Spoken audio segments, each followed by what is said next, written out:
कोतवा के पशु तस्कर बल्लू उर्फ रहमान, जिस पर 10,000 रुपये का इनाम घोषित था, कोतवा पुलिस ने उसे उत्तर प्रदेश से गिरफ्तार करने में सफलता प्राप्त की।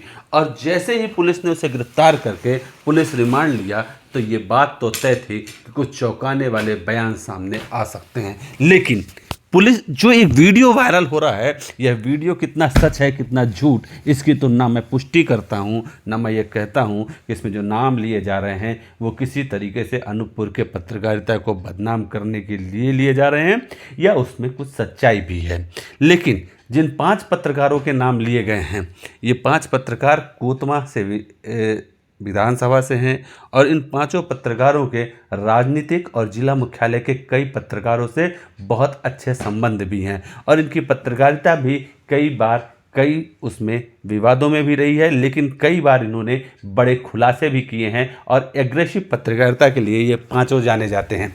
लेकिन मैं आपको एक बात कहना चाहता हूँ, इस पूरे वाक़ये के बाद किस तरीके से इस गिरफ्तारी और इस वीडियो के बाद जो तीखी प्रतिक्रिया सामने आई है, वह प्रतिक्रिया अपने आप में बहुत बड़ी है और इस प्रतिक्रिया को लेकर के प्रशासनिक हमले में भी या सोशल मीडिया में कई तरीके के बड़ी चीज़ें उसमें सामने आई है, जिसको लेकर के हम कहें। जैसे उसमें एक कमेंट आया था कि आज पता चला कि साहब आईडी टांग कर रात भर हाईवे में कौन सी ड्यूटी बजाते थे, थू है तेरी ज़िंदगी पे गौ माता के नाम पर दलाली।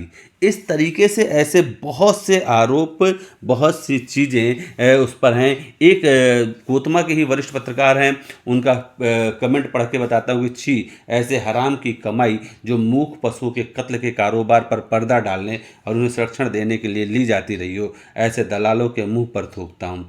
तुम घटिया तो हो, यह तो मालूम था, पर इतने नीच भी होगे यह नहीं सोचा था।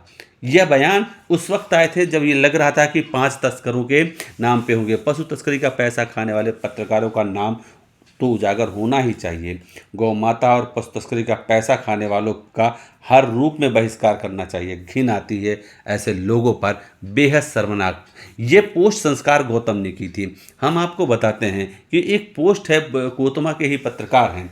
पशु तस्कर बल्लू द्वारा बयान में कहना कि कुछ पत्रकारों को देता था मोटी रकम, गौ माता के नाम से पैसा खाने वाले ऐसे दोगले पत्रकारों के बीच चौराहे जूता मारो, सामूहिक बहिष्कार करो।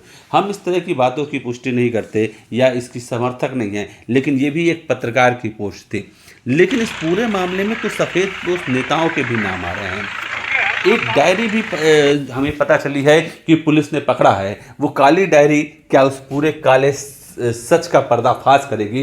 पुलिस अधीक्षक के साथ आज हम बैठे थे, हमने जब उससे पूछताछ की तो पुलिस अधीक्षक ने इस बात की पुष्टि की है कि कुछ दस्तावेज भी मिले हैं, कोई डायरी भी मिली हुई है। उस डायरी की भी जांच होगी और उस जांच के बाद ये पता चलेगा। अनूपपुर जिले के वरिष्ठ पत्रकारों ने कहा है, एक बड़ा कमेंट आया है कि 5 पत्रकारों का नाम वायरल करके पुलिस विभाग अपनी पीठ न थपथपाए, भाजपा नेताओं और पुलिसकर्मियों का भी नाम बताए।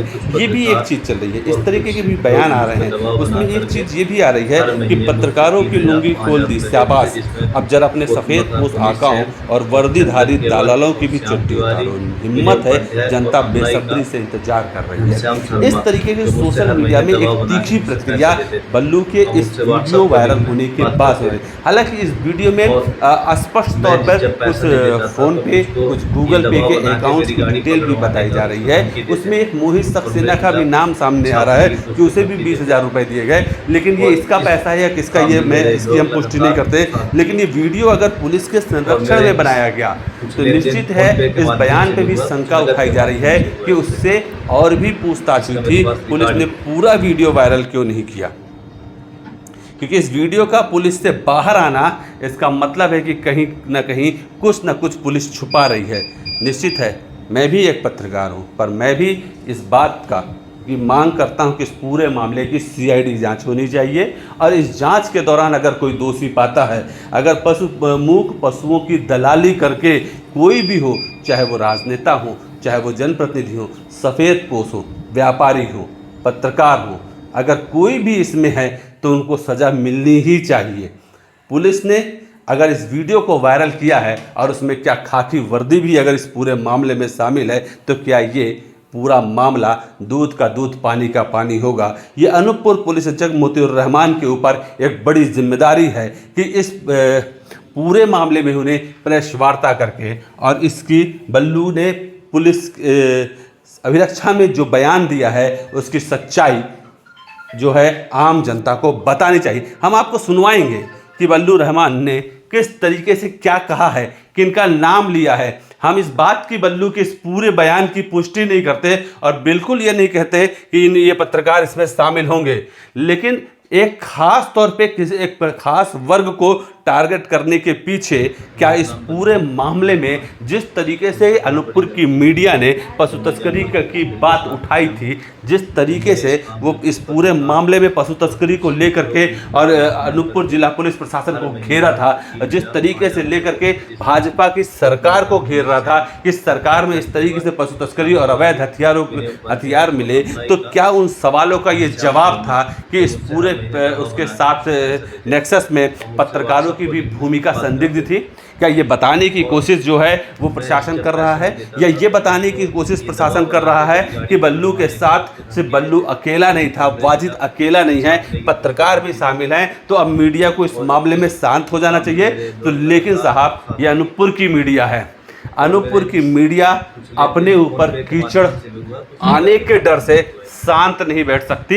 इस पूरे मामले में अब पत्रकार संगठन पुलिस को ज्ञापन देने की तैयारी कर रहे हैं और ये मांग कर रहे हैं कि इस पूरे मामले में सीआई की उच्च स्तरीय जांच हो और इसमें जो भी दोषी हो, और अगर जानबूझकर पत्रकारों का नाम इसमें लिया गया है तो निश्चित ही है ये बहुत बड़ा षड्यंत्र है अनूपपुर की पत्रकारिता को बदनाम करने के लिए। हम सुनाएंगे, बिल्कुल काफ़ी देर हो चुका है कि बल्लू ने क्या कहा है, लेकिन हम ये बताना चाहते हैं कि सोशल मीडिया में किस तरीके से इस पूरे मामले में एक गंभीर सवाल और पूरा सनसनी फैला रखा हुआ है। और वो गंभीर सवाल ये भी है कि गौ माता की तस्करी से जुड़े काले धन में भागीदारी करने वाले पत्रकारों के चेहरे बेनकाब होने चाहिए।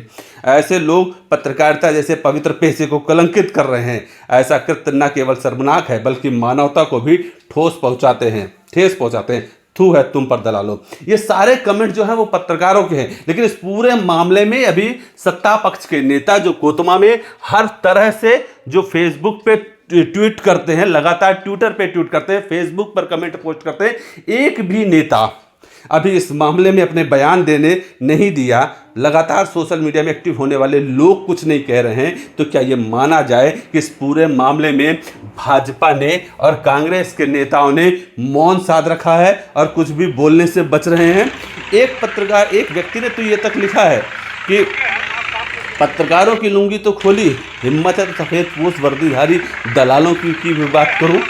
इवन एक व्यक्ति ने एक पोस्ट पे कमेंट पर यह तक कहा कि इस पूरे मामले में अभी आधे नाम आए हैं, आधे नाम और नाम तो जिला मुख्यालय के पत्रकारों को भी है। तो क्या जिला मुख्यालय से भी कुछ पत्रकार हैं? सोशल मीडिया पे जो लोग भी कमेंट कर रहे हैं और इस पूरे मामले में जो भी लोग कुछ कह रहे हैं, पुलिस को उन सभी से पूछताछ करनी चाहिए और इस पूरे नेक्सस को खोलना चाहिए। पुलिस अधीक्षक को एक उच्च स्तरीय जांच कमेटी बना करके इस पूरे मामले में पूछताछ करके और ये बताना चाहिए कि जो लोग भी कोई भी जानकारी पुलिस को दे रहे हैं या सोशल मीडिया में लिख करके वाहवाही लूट रहे हैं, उनके पास अगर कोई जानकारी है तो वो आकर के पुलिस को विथ प्रूफ दें और ऐसे सभी दोषियों पे कार्रवाई चाहिए। आइए सुनते हैं कि बल्लू ने क्या कहा। मेरी गाड़ी पकड़वाने का उसको धमकी दे। मेरा नाम बल्लू अब्दुल रहमान।